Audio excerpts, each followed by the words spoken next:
So many people are living in a state of unrest, disease, unhappiness, distraught, depression, anger, disappointment.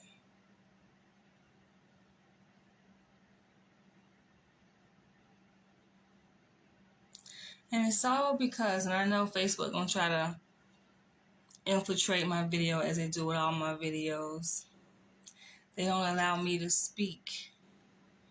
So they disrupt my connection. They chop up my video so my sound in the video is not in sync. This is something they've been doing for a long time. They're trying to shut down my page as they do with other real conscious, transformative, influential content creators.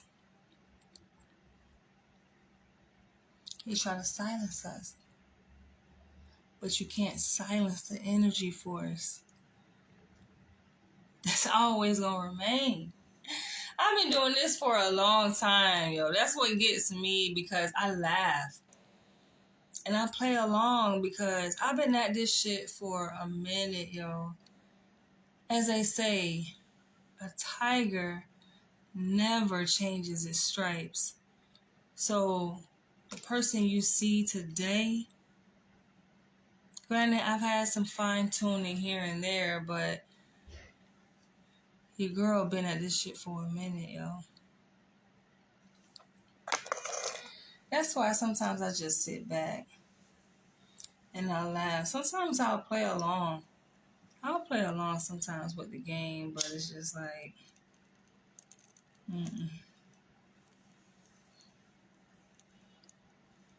This is rosemary that I got from this restaurant. It was served as part of one of my drinks. And it was funny because a couple that was sitting next to me, they was like, wait, is that smoke coming from your drink? I'm like, yes, it's rosemary, but it smells so good. I'm not going to be here long in this video, but I do have to emphasize the importance of us taking back what belongs to us. Like, we may complain about our state of being in the position of unrest, dis-ease, unhappiness, depression, anger, disappointment. But who put you there? It's all about taking accountability for where you stand. And it's just that simple. It's like if we don't learn from our past lessons, we're doomed to have to go through that experience over and over again until we learn. It's nothing new.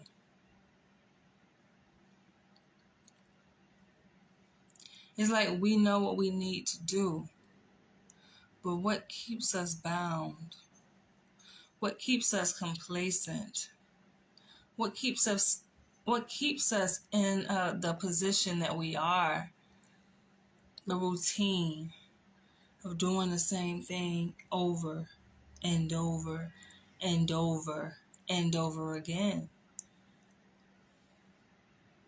I know I come with a unique spirit that's within me, a powerful force of transformation, of new beginnings, as a catalyst for change.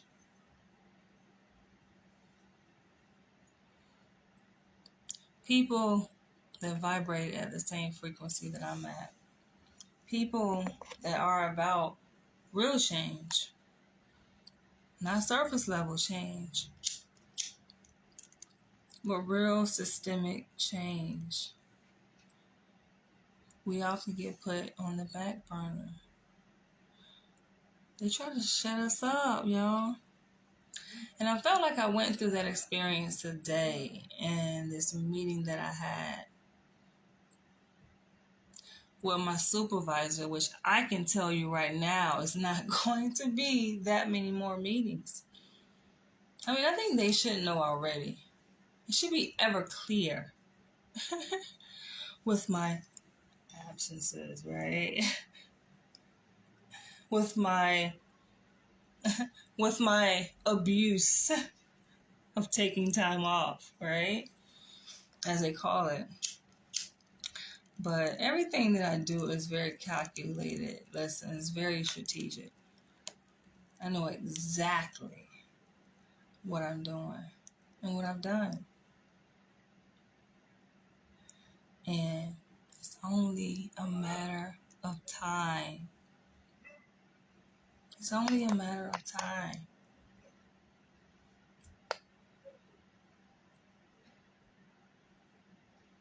This is take back season.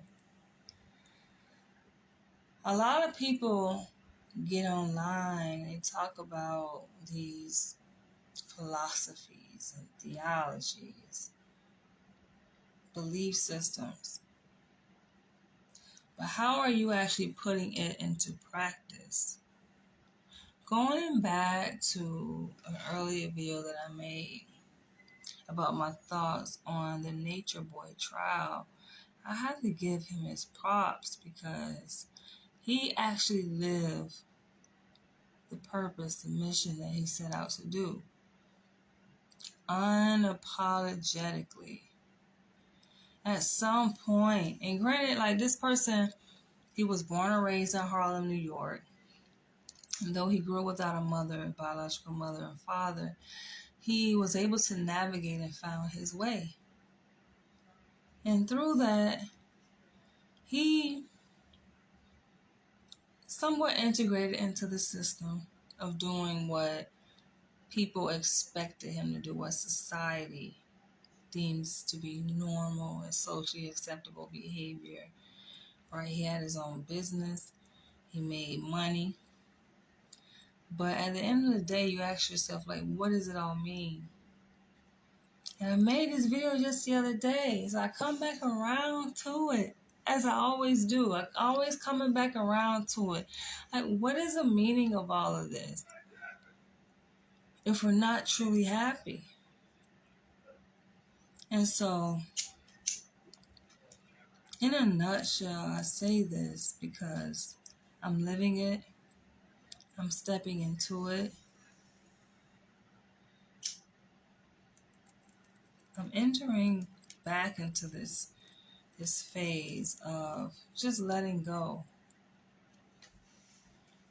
Letting go of what feels familiar. Letting go of what other people expect me to do. Because I can't live my life on other people's terms. It just never works for me.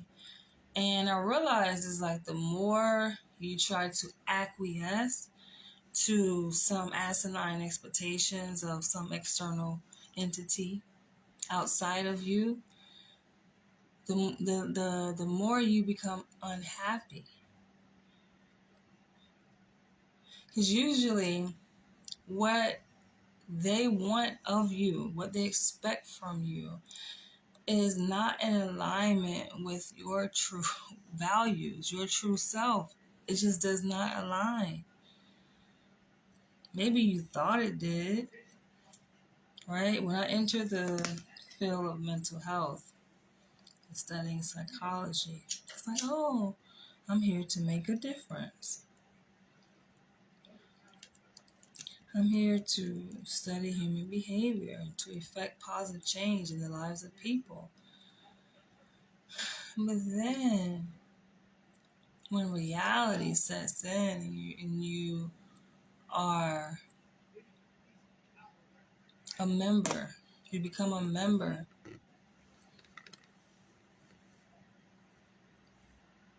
of this operating system, you realize, like, this is not in alignment with what I set out to do. Granted, this is what y'all want, right? And with what y'all mission is, so to speak, which really I don't feel like it's consistent with something that is humane, something that is deeply rooted in ethical principles. It's not in alignment with what I believe in. If something is not in alignment with your true nature,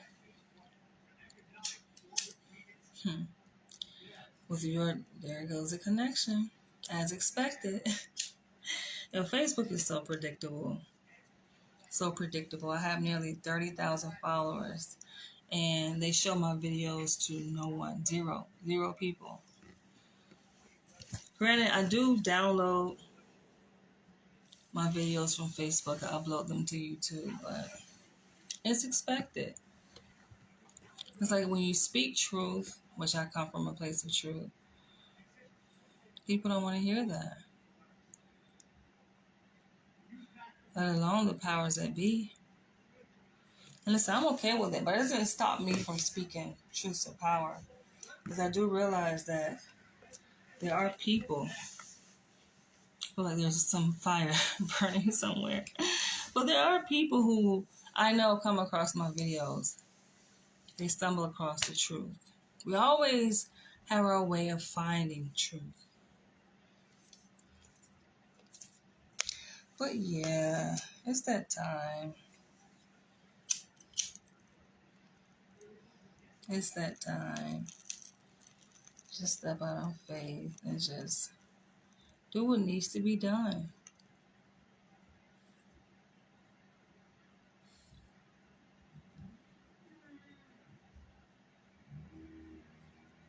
But I really do appreciate the conversation because it serves as a reminder. It serves as a check and balance of where I am and what needs to happen. The thing about me, and I think as it is with most people, right? Spiritual beings who take this spiritual journey very seriously. It's like, we will try. Like, we've given it a try, right? And we realize, this shit is not for me. This is not, I've tried, I've done it. At least I can say I tried, though. But it's just not for me. It just goes back to the true essence, the true nature of who I am and what I stand for.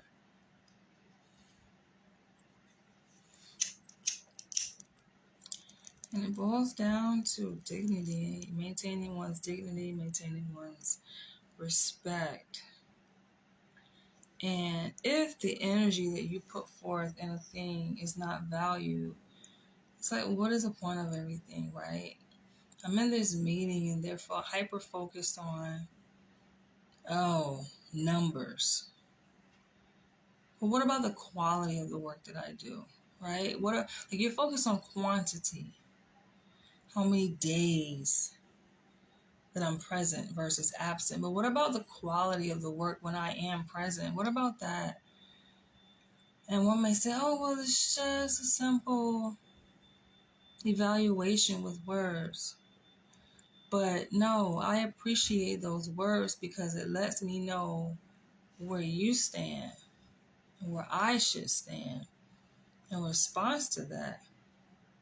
I know I overexert myself. I know that I give much more than what I should, above the standard. I know what I bring to the table. So if what I bring to the table is insufficient, I think I need to step away. And in fact, this is nothing new, right? This is not like a newfound piece of information. This is something that I know I should have done. But again, like I said, this is a reminder of who I am. This is a reminder of something that I need to do and where I should be, right? It's like there's a tugging on one side that is saying, Dr. Leach, you need to do this, and that. But I think, okay, I can do this, and that, but what is the return of my investment of energy? What do I gain? And what is the gain for the purpose that I'm serving? Nothing. Because at the end of the day, it boils down to people and their egos. That's exactly what it is. People wanting their egos stroked, people in so-called positions of power. And that's just not where I stand. I'm not here to stroke anyone's ego.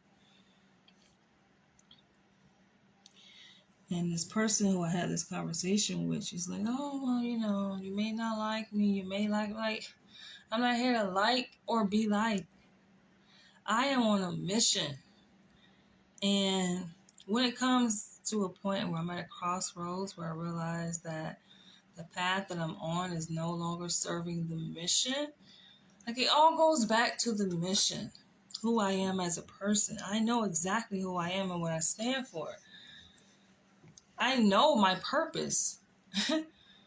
And this is not in alignment with my purpose. And so therefore, like I told her, those words that you have on paper is just subjective. It's subjective. And in fact, it's an opinion that's not really rooted in fact. And she's like, oh, well, you're not taking accountability. I'm like, accountability? I can take accountability, which I have done. But you're not going to make up some bullshit on me when you've already mentioned that this environment is toxic. On top of that, you solidify my argument to say that you every single day think about leaving. Who every single day thinks about leaving their job if it's this wondrous place to work? But you are going against your own internal instinct, which comes back around to the topic of this video. It's time to take back your power.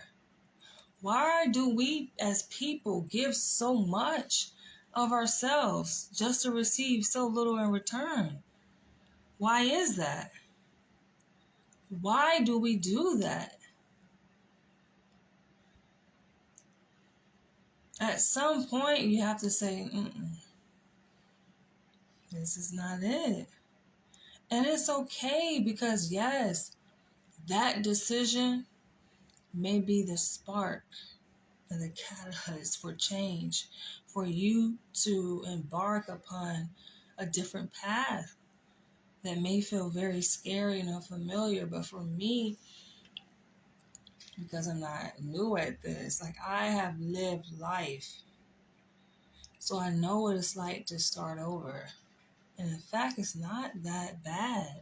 It's not, it's not that scary as one may paint the picture to be. I know what it's like to have everything that I've worked so hard to attain. And then to,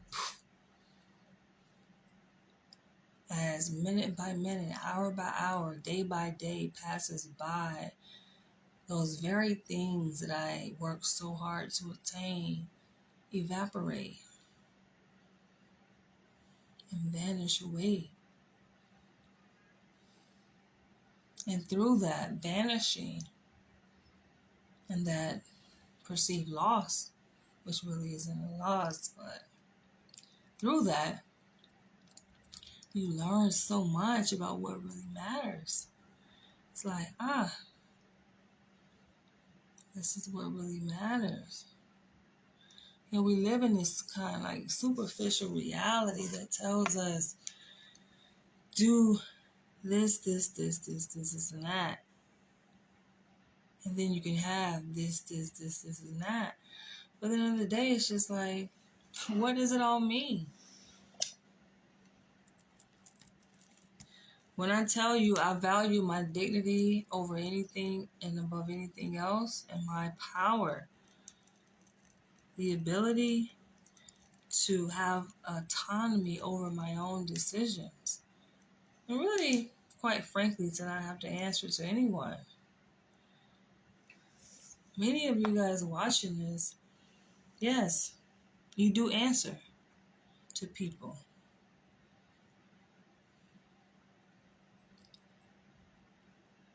This has become a part of your reality, which shapes your worldview and your being. One might say, what's the harm in answering to someone?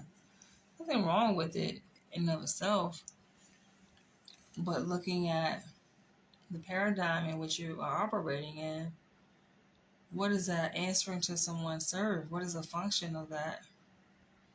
Oftentimes, it's really about stroking that person's ego. This individual who I was in a meeting with was like, oh, well, it's because I have a boss that's over me, and this person is on me, asking me, so I'm on you. But at what point do you, as an individual, intelligent person, with a brain, with a mind, with a free spirit, is able to use your voice to say, hold on, wait a minute? Because I've seen this very person in action using her voice for what she had perceived to be important and for the greater good. So if you then know how to use your voice for that, you know how to use your voice and not succumb to this puppetry and then project blame onto, oh, I'm just following the rules. I'm just succumbing to what they told me to say, what they told me to do. I'm just answering to them. Just like bullshit. If you know that you are in the presence of something good, of something great, of something meaningful, purposeful, powerful, then honor that. There's no way, there is no fucking way these entities can think that I, of sound mind, full awareness, is going to stay in an environment like that. There's no fucking way. Like, are you kidding me? And what I talk about is time to take back. Maybe you who are watching this has not yet come to that realization. Maybe you are torn. A lot of people get torn. It's just like, okay, but if I take back my autonomy, my power from these other entities, then the what if of the unknown could happen. So you're operating and driven by fear. Damn that shit. I am so grateful. I am so happy that I have been shaped in such a way.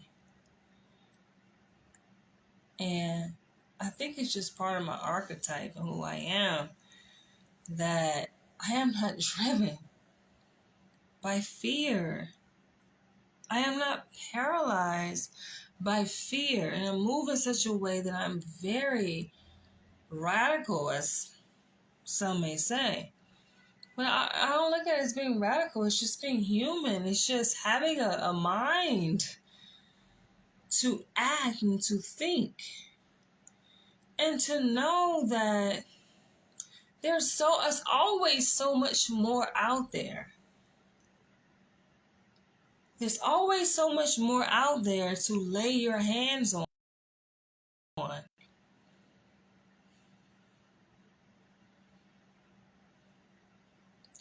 To behold. To experience. People, and I get it, we're just creatures of nature. This is just who we are. But we become very habituated to what feels very familiar. And when I read like these horoscopes, right? Because people talk about, oh, what's your sign? Oh, you're a Sun Libra. You're a Gemini Moon. Oh, you just like to not rock the boat. And I laugh at things like that because I'm like, that's nothing like me. In fact, I am the very person to rock the boat. I'm the very person, like I say, y'all, I am not new at this. I shake up entities, systems, organizations, places, and people that I have been affiliated. I shake that shit up all the time.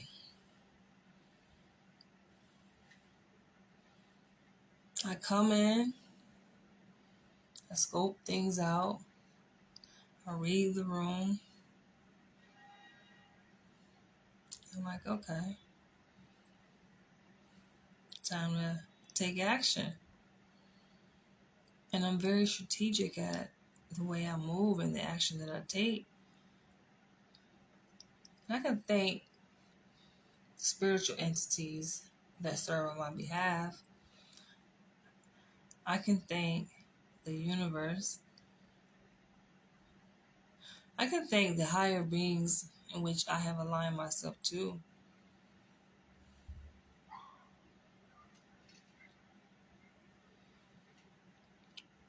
It's time. I am so happy and I feel so grateful and so free that I don't have attachments. I don't. When I tell you I'm a free-spirited, free thinker, free individual, no attachments. I'm not bound and held to anyone else's standard. And people's subjective understanding of who I am and how I show up, that's what they think. I cannot be consumed, and I am not and will not be consumed by what someone else thinks about me. Like, we cannot. It's not serving. For you, it's not serving of the purpose in which you have been called to do. It's just not. I want to ask this question before I wrap this video up. What is stopping you from taking back your power? This is yours. Many of us have given our power to meaningless jobs that don't serve a real purpose.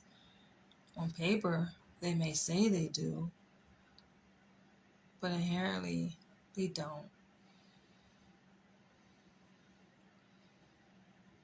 Many of us have given our power to other individuals, to relationships. We should really get into that. How many of you have given your power to relationships that are not serving you? You're giving your energy to an idea of what could be, but it's not. It could be, but in all actuality, it's not and never will be. but yet you're still investing your time, your resources, your energy. And speaking of time, it's just so precious. Our life is so precious. What you pour into a thing is what you should get back. Are you receiving what you're pouring into something? Or do you feel like you're overextending yourself and you're leaving empty and sad and depressed and distraught and upset and angry? Listen to those emotions, because they are communicating a message through you, to you. It's up for you to listen, up for you to respond.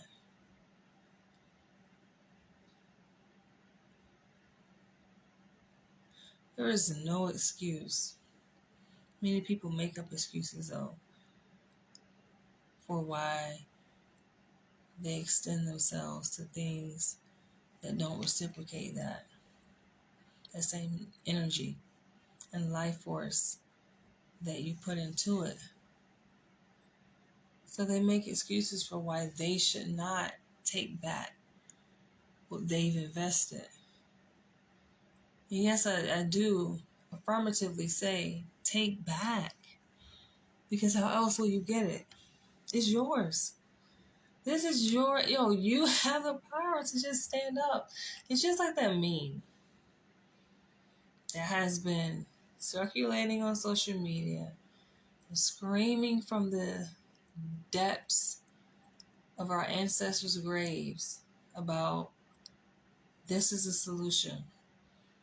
This is how we can overcome and defeat white supremacy as Black people, as melanated people. Just stand up. And it's game over. Stand the fuck up. What are you doing?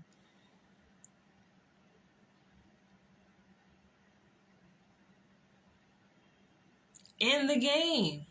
It's just that simple. It's nothing to fear. You will be okay. Oh, trust and believe. The universe will provide. So that what you feel that you need to rely upon, that's keeping you in your mind's eye attached to these entities that you need to take your power back from,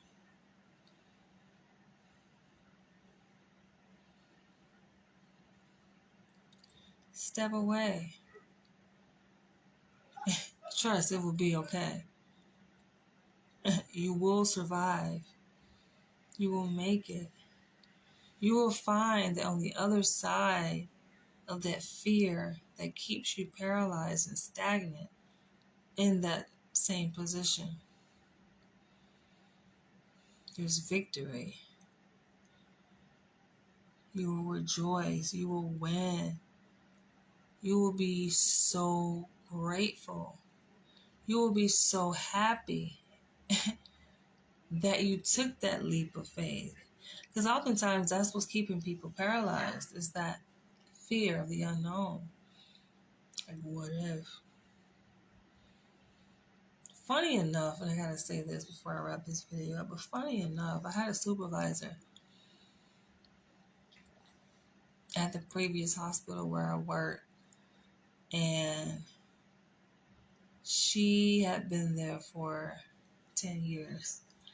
But she had reached a crossroads where she was like,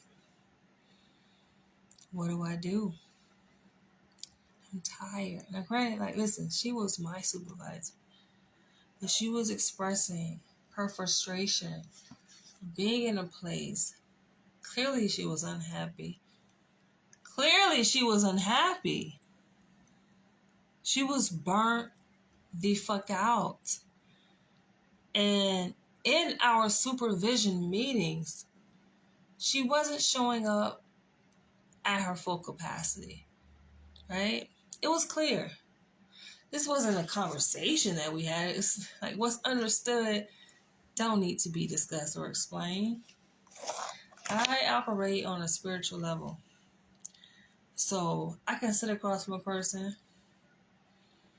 I can sit across from a person and see them and feel them and get them and communicate that understanding without words ever being expressed.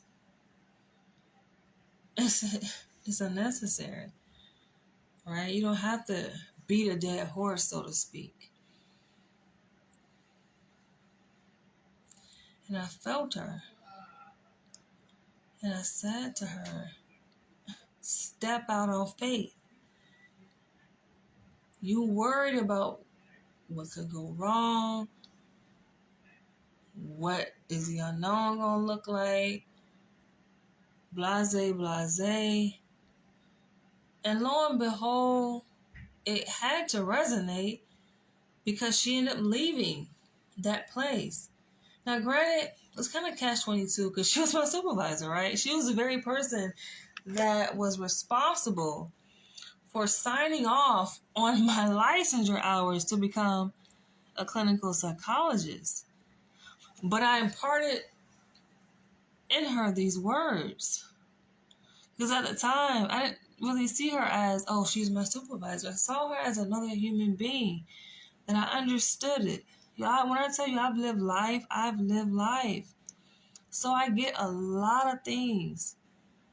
I understand a lot of things, man, that people go through. And me and her crossed paths again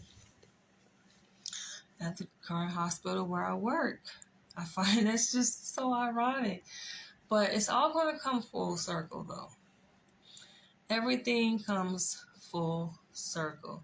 And I realized sometimes you are put in very uncomfortable situations. It just has to happen.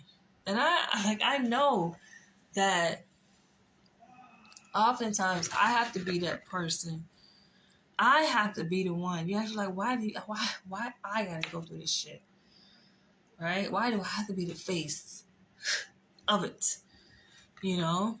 Why am I the chosen one, so to speak? Right? Like, I've asked myself this, I've asked the universe this, I've asked God, right? Whatever entity or name you want to put to it, but I've questioned this so many times, like, why? I've questioned, like, why can't I just be normal? Why can't I just be normal? I pondered this recently while on the train, headed to work, and I look at people. I just look at their faces, and I just pick up on their energy. But I'm like, I know they're headed to work. And some of them just seem like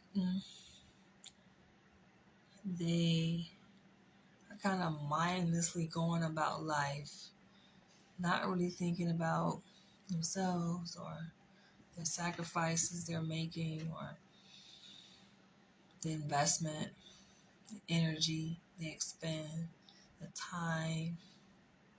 So it really is a sacrifice, especially like the time I'm on the train. It's like early in the fucking morning, right? Your sleep is broken. My precious sleep. And I value my sleep because every night I dream. Something very sacred to me. But that experience is interrupted by an alarm clock that goes off at 6 o'clock in the morning. And I'm like, I ask myself, like, what the fuck am I doing? What the fuck am I, like, why am I doing this? And the simple answer, oh, well, you need a paycheck. You gotta pay, like, fuck all that. Of course, bills have to be, but there are many types of existence. Not every single person is working a 9 to 5 and waking up at 6 o'clock and like, why the fuck am I doing this? But yeah, I look around my surroundings and I see like, oh, so many people. I live in New York City, right? I'm like, thousands of people are doing it. And I ask myself, like, why are you having such a hard time? You're an educated, smart, black woman. Why is this so difficult for you? But when you look around, it seems like everybody just does it very seamlessly. And I'm like, I know why, though. I get the answer to my question because people just have become robots and they have silenced their own voice and intuition and spirit and motivation and drive. And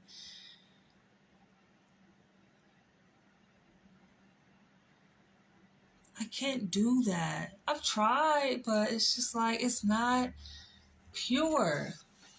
I feel like it's a betrayal. I can't. But when I say I can't, I feel like it's a good thing. I'm glad that I'm not in a space that I can do that. I just can't. Yes, I was that person that I was able to go to school, but I feel like school is different. Because you got some people say, you know what, I can't go to school. Damn, that shit. Right? Sitting in a classroom, at a desk, listening to someone lecture for hours, and then go to another lecture, listen to them lecture, and all these assignments and presentations, and just to get a piece of paper, credential, like, what does it all mean, right? I heard people say, I ain't no way I can do that, but for me, I can do that, and I've done it, because I do value education. I do value higher learning.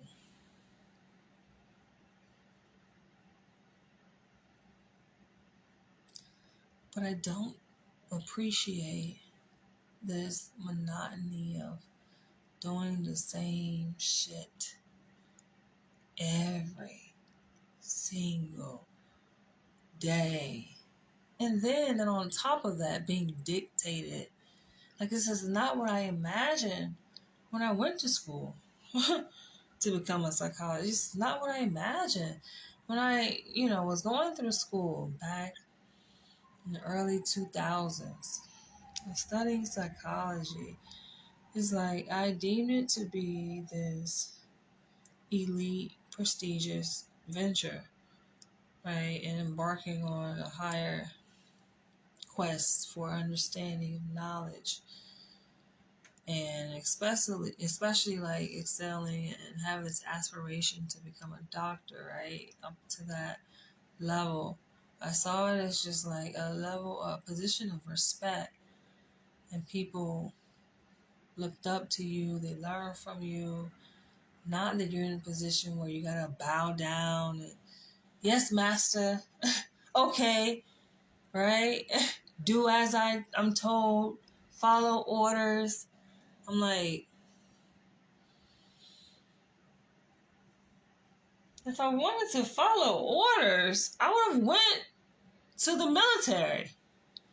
So I'm hearing this language used in this evaluation that I received today, which somewhat kind of prompted this video, though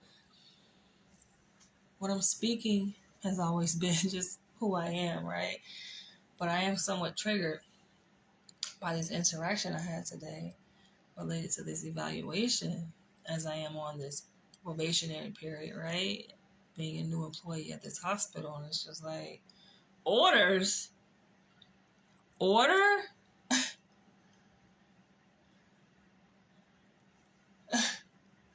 Now, I get it for some people outside looking in and being like, oh, well, you just are too prideful. I don't see it as pride. I just see it as, what happened to maintaining one's respect and dignity, right? And this person is like explaining in the eval, oh, she needs a higher level of supervision. I don't need no fucking supervision. And when I tell you I am this close, like my patience is done. Tomorrow I'm going to send an email like I'm done. I can't tolerate, I can't. So whatever happens is going to happen. It needs to happen, but I don't have the patience because I feel like I've exerted myself up and above and beyond the call of duty. And I take time off for myself and for various reasons, as other people do. But I am being targeted. Like, you know, if you put me through this hazing process because you feel like, oh, everybody has to go through. Sorry, I don't want to acquiesce to your system. I don't. Right? Like I said in a previous video, if it means handing back over this job that I make well over 6 figures, like whatever it means, like, here, take it back. I don't want it anymore. I'm over it. I'm over it. Now, I know my mom in all her glory is like looking down from heaven. It's just like, I told you, just do what they say. It's not in me. Some of us are just bred differently. It's not in me to do that. You can't, it's like, as I say, forcing a square in a round hole, round peg or whatever. You can't do it. It just doesn't fit. How can you try to force something that isn't meant to be? There are people, right, who it works for them. And that's the reason why, like, I'm on a train. Like, every morning I get on a train, I'm looking around like, how the fuck do y'all do this shit? Every day. Right? It's not like they seem happy. It's not like, oh, they're getting up with happy, like, faces plastered across their fucking being. But it's more like, it's become a place of contentment. Like, how do you not begrudge this every single day? How do y'all, I even asked her, how the fuck do you do it? Because she's saying to me, oh, well, I worked here for 10 years and every day I think twice about this. Like, if you're thinking twice about some shit I felt like I said, going back, that's betrayal to yourself. How are you betraying yourself? And it makes me a little bit suspicious of people, a person that can betray themselves. Like, you betraying your own spirit, your own will. How can I trust you? How do I feel safe, right? Under your auspice if you are going against your own will? It just doesn't sit right with me. It just doesn't. And then she goes to explain, oh, well, that's just how it is, working for the public sector, working for the state. Well, I mean, it's probably time for me to part ways. It's been time, but then I gave another shot, right? Like, doing 2 years at the hospital I worked at. It's like, okay, I'm giving it another shot. I think it's time. And it's time for me to do something radical. I just made a post about this. I'm about to definitely step into this radicalness. One may say, okay, stepping out on faith. It's not really not. I think I already know the outcome. It's just like, we have to trust. We have to trust the plan, trust the process, and know, listen, things will be okay. I know what the fuck I bring to the table, and I realize this is not it. And no one can shame me because I choose something different. This is not it. I know there are other psychologists, probably budding psychologists, or people who've been around for a while. It may work for them. But it just doesn't, it don't work for me. It just doesn't. I have certain standards, and you're going to respect. I'm going to respect you. You're going to respect me.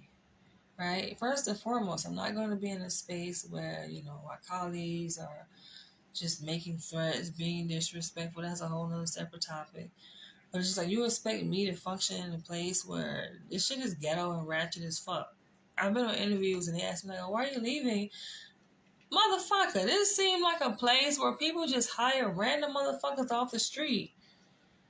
And you expect me to work around? Like, who does that?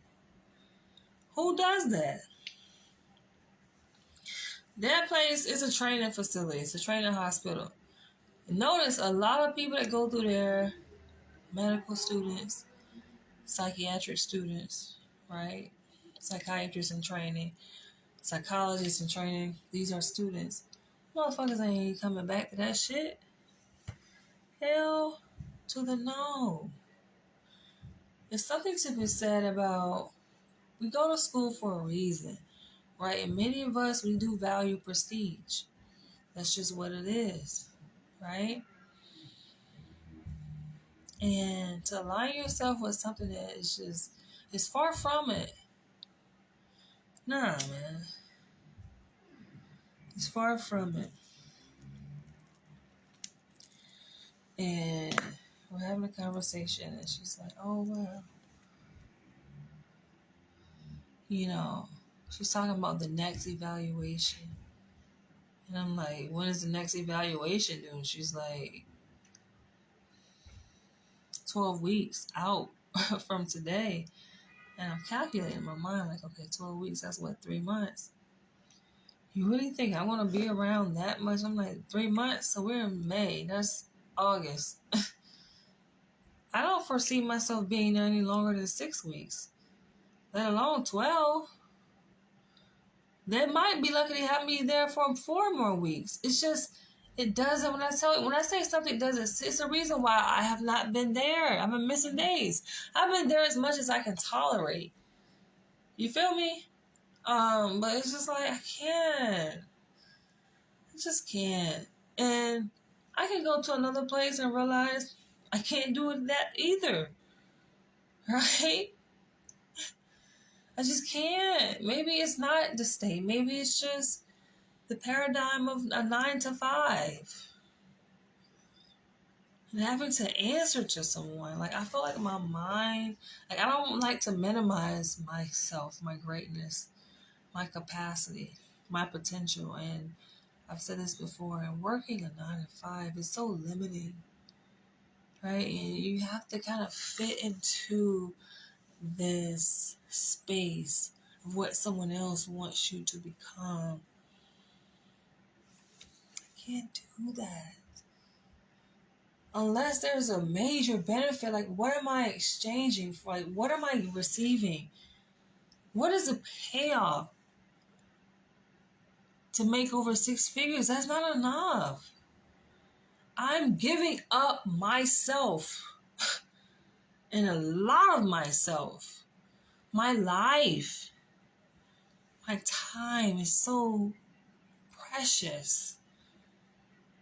In exchange for what? For motherfuckers that try to big up themselves and make me feel less than? No. For them to try to control and mold and shape me into what? Absolutely no. What is there to gain? I'm always asking that question. That's just the way I operate. Even when it comes to dating. I don't see how women stay in relationships that don't serve them. How is it beneficial to you? What are you gaining? Is it, just to say you have a man? Just to say, I'm not single. But what is the experience like in this relationship with this person? How are they treating you? Are they being respectful towards you? A lot of women suffer. Like, what are you gaining?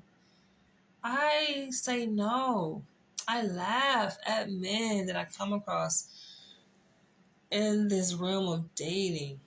And I get it because they have been exposed to women who don't value themselves, who don't know their self-worth, who are just conditioned, brainwashed to believe that their only purpose is to be subservient to a man, and that's it. And that could work. I'm not saying that, okay, it's all trash. Like, it could work, but what are you getting? Like, what is a payoff? This shit has to make sense. And that's just my frame of reference. I go into that in any situation. Like, what the fuck is this doing for me? What am I actually gaining? I'll try it out. Let's see. Right? I get things to try. I'm not just so up and uppity and almighty, right? That I don't test things and experience things and try things out. I do. But if I felt like, nah, it ain't serving me. It's serving you. It's serving it. But it's not serving me. Right? Can it be a mutual exchange? Then maybe perhaps I'll consider it. And I have perfected like this whole dating scene, right? And just being able to listen to what is said, listen to the words, feeling the energy, reading men. And you can understand like the paradigm that they come from and the level of influence, negative influences that have dominated and taken control of their mindset. Like, oh, you from that school of thought. Like, okay, yeah, this shit ain't gonna work. I already know. I already know. Listen, unless you value and one may say to a level of worship. Yeah, worship. Because I know I have a level of reverence for a man to the point that it could be considered as worship of a man, right? And if it's not being reciprocated, hell no, that's not an even exchange. You big up a man, I'm making you look good. You gaining something from this. Well, what am I gaining? Right? It makes me think about Dr. Umar Johnson, right? And how he describes like the ideal wife. And it sounds all good and dandy, but it's just like, yo, what is she gaining? Now, granted, he's looking for a person, a wife that could be on the frequency in alignment with his mission. That's easy. Not to say that most black women are serious about the mission, because most of them really aren't. They're very superficial. They brainwashed like a lot of black men, unfortunately, right? They're easily distracted, right? They're not focused, right? They're not inclined in a certain direction to be consistent in that. They're not, right? So yes, I think it could be a rarity for him to find a woman that is on the same frequency and is purpose driven just as hard as he is. I've been told this motherfucker I'm that person, but you know, a lot of men, I feel like they are misguided and they think they know what they want, but they don't really know what they want, kind of thing. You know, so even like hearing what he says he wants, yes, it sounds good on the surface, like, yes, you got to be purpose driven, focus on the mission. But it all sounds like it revolves around him. So that's part of his ego too, right? At the end of the day, it's about serving him. And then you actually, asking the question, like, okay, well, what's the reciprocation? What are you, like, how is she benefiting from this? She's helping to fulfill the mission that you set out, which she can gain fulfillment, especially if that's her mission that she's also set out to do, right? So then two people, two entities who are essentially on the same vibration, same mission, align, then it can be mutually beneficial. Easy, right? No issue there, no problem solved. But that's on one level, right? There are many levels to satisfaction in a relationship. And alongside that, he's talking about a woman, she gotta cook, she gotta clean, be 5'5", thick in the thighs, voluptuous and sexually satisfying to him, pleasing to him. But how then are you reciprocating that? Right? A lot of women be falling for these traps, right? And it's just like, y'all gotta open your eyes to see, like, how is marriage in the context of how a lot of modern day men describe it, where they want a woman to contribute 50-50 towards the bills. You gotta really analyze this shit and break it down. How is that beneficial to a woman? Somebody please explain that shit. It makes no motherfucking sense at all. If on top of that, she's expected to cook, to clean, to carry the child, to nurture not only the child, but his ass, so he becomes another fucking child, man-child. Like, so then how does she receive a level of satisfaction? How is she satiated? How is she pleased? How is she attended to? Who is serving her? It's not a win-win situation. It's a lose situation for her. I was having a conversation with my colleague at work about the culture of Islam. And I said, quite frankly, like, it may sound good, okay, structure, discipline, and all that, but, like, how is it beneficial for the woman? How is a woman who subscribes to this religion, this ideology, how is these practices, how is it beneficial? It's not.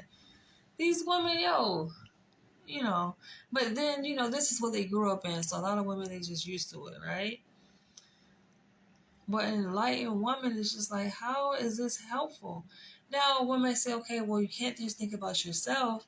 Think about the greater context, the greater good of the culture, the greater good of humanity, the greater good of Islamic people, right? People who subscribe to this ideology, this culture. That's one way to look at it. Like, on an individual level, I feel like it's a very oppressive dynamic. My thoughts, my emotions, my needs, my desires matter. And if at any point I feel like it's being disregarded, I'm good. I'm out. Hell no. And that's kind of, where I stand. That's just where I stand. In life, when it comes to a 9 to 5, or some might say, oh, this is a career, you get a pension, like, damn all of that. I'm glad. I feel very, like, prideful. I feel happy. I feel content, like, just having this spirit. I'm glad I haven't let go of it. I feel like it's scary to let go. Damn that. Because I don't ever feel like I need to fit in with any entity, any organization, unless I own it. If I own it, that's different, right? Yeah, that's the fucking go.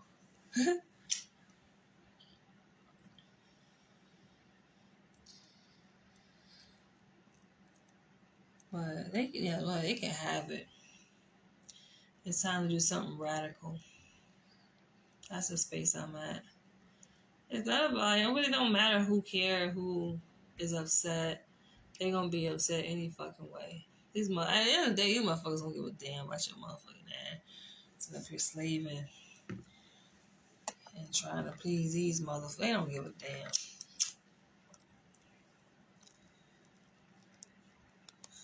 These motherfuckers, you know how I don't give a damn? Because they don't even acknowledge you. They don't even make eye contact. These motherfuckers they don't care. At the end of the day, like, people really do not, they only care when they feel like, oh, well, shit hit the fan. Oh, we don't want you to leave. Oh, no, we need you to provide supervision. Like, when shit hit, that's when they motherfucking care. Outside of that, your existence doesn't even matter. All of a sudden, let's go for lunch. Listen, it's my politics. I understand politics in and out. That's what I do. That's what I eat, shit, and breathe. Politics, baby. Some of y'all just getting to know me. I've been on this shit, man. You better go ask motherfuckers who really know my ass from damn Jacksonville, Florida. They'll tell you, man. And some people out there in Cali, the bitch that came to know my ass, and like, they know. It ain't no game. You can't move me. You can't shake me. The things that you thought you gave me or you afforded me, you have all that shit back. I don't want it. And I said this very confidently. Y'all can have all this shit back. I done spent time, energy, money working towards a PhD. And they try to dangle that shit. Oh, well, we'll take it back. We'll get you like... Fuck, listen. If it take that, take it all back. Take the job back, take the degree, take the license, take all, listen. Because it's like, once you experience it, once you've been there, done that, boom, achieved it. All right. And then they want to dangle this shit in your face. We know what's more valuable to me than a degree, than a license, than a title. My fucking respect, baby. My power. And I yearn for the day. Well, it's coming soon. It's coming soon. Well, I'm back into that. And I kind of touched on this in my previous video. But I'm going to say this and then wrap this video up. Now, some people are under the false assumption that, because they don't work a 9 to 5, then they're free and living life on their terms. But not really. Because anytime you find yourself beholden to something that is really outside of you, you become a slave to that very thing. You're really not in control. Rather, is you becoming a slave to sales of a product, of a service, of a brand that you created, which a big chunk of that you paying taxes on. You become a slave to this image that you're trying to uphold of making money, right? Most people, even as entrepreneurs, become slave to money. And you feel like, I'm making all this money, but are you really free? Or is it going against your morals, your principles? That's where it comes back around too. I remember en route to obtaining a PhD, I came across this story. I think it was a book where this man, he had obtained like all this success, wealthy white man. And one day he just like, same point I'm at, like, and I reached this point many times. Like I said, this is not new. I'm having this conversation now on May 7th, 2024, but this is not new. I've had this conversation many, many, many times over, and I actually lived it. I actually acted upon what I'm talking about here in this video. I've done it. But he said, fuck it. I don't want it. He had a big house, car, like everything one may think they want in life, right? They aspire to achieve. They tell you, oh, you gotta do this, right? You should attain this. Got all of that shit, all the riches and the notoriety and the fame, the money. And they decided, I don't want it.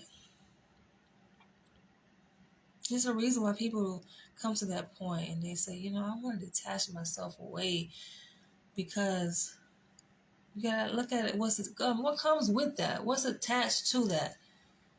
All the bullshit? Ain't no way these motherfuckers really in a right mind think I'm staying at that shit. When all of this extra bullshit comes along with it. Nah.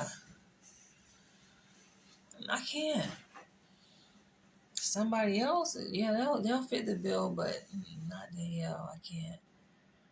And he walked away. He left it behind, and he went to go live out in nature.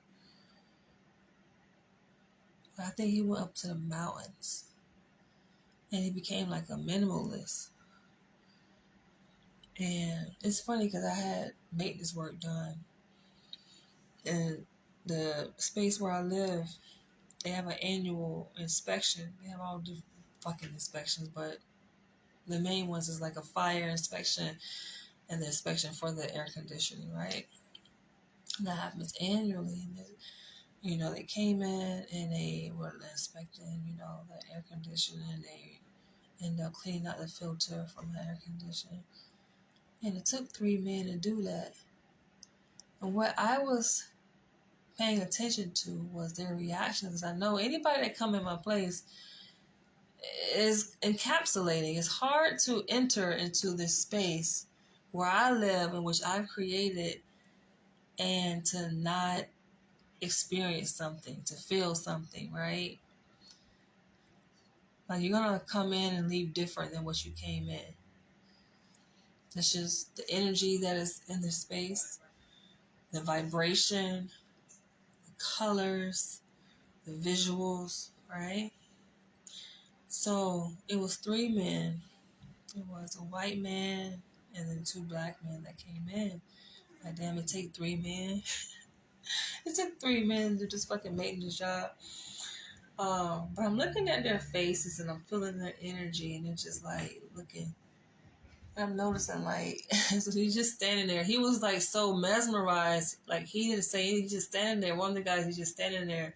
The other guy, like, he's a super, so he's seen my space before. But he has like this level of reverence, which I appreciate. And coming in my head, he's just quiet, and he's just like taking things in. But the other guy, he's just like mesmerized. He's just like, look at the hot goddess of Hathor is there, Isis and Horus is there above my couch. And then I have a lot of like Egyptology symbols across my space in which I've created. I painted, or should I say recreated, right, during the pandemic. A lot of African-centered art that my hands have created or recreated. And it's just a lot of high vibration, and it's a space where it's very pure. I don't invite people into my space. I don't. Family, friend, or foe. Even my family that wanted to come visit me, I was just like we cool and all. And of course, I'm up in their space in Florida, but it's just like, I'm a different person, y'all. I'm a different type of individual. And so I find that, my space is like, it's a sacred space. I don't wear shoes in my space. And when people enter my space, it's almost like they pause and they stand at the door. They don't even want to enter my space with shoes on. I don't even have to say a word. No word spoken. Is almost like they feel guilty for wearing shoes in my space. That's the kind of space I've created, right? It's an energy that you can feel. It's overpowering, and it's like he's just and all he's standing there, and then I have broke the silence. I'm just like, oh, y'all gonna need to get into space to get to the AC. He's like, oh yeah, yeah. He kind of broke away for a minute. I was like, it's okay. You're here. This is mandatory maintenance work, though I really don't agree with y'all motherfuckers come up in my shit. But I've been here for 4 years, and so my landlord, they know me, right? Never missed a payment, never late on the payment. If anything, I'm like in advance. I pay my rent up in advance, right? So I'm essentially a good tenant.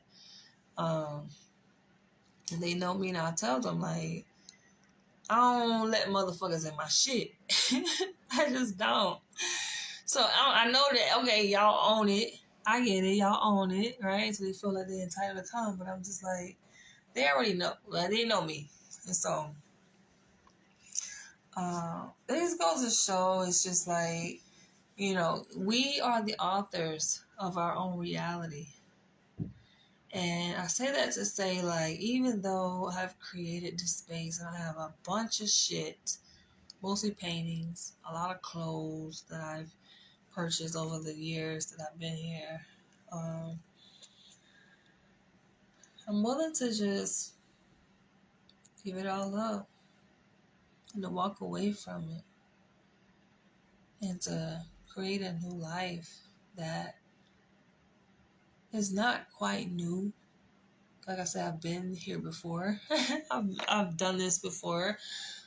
But it's a fresh breath of air, right?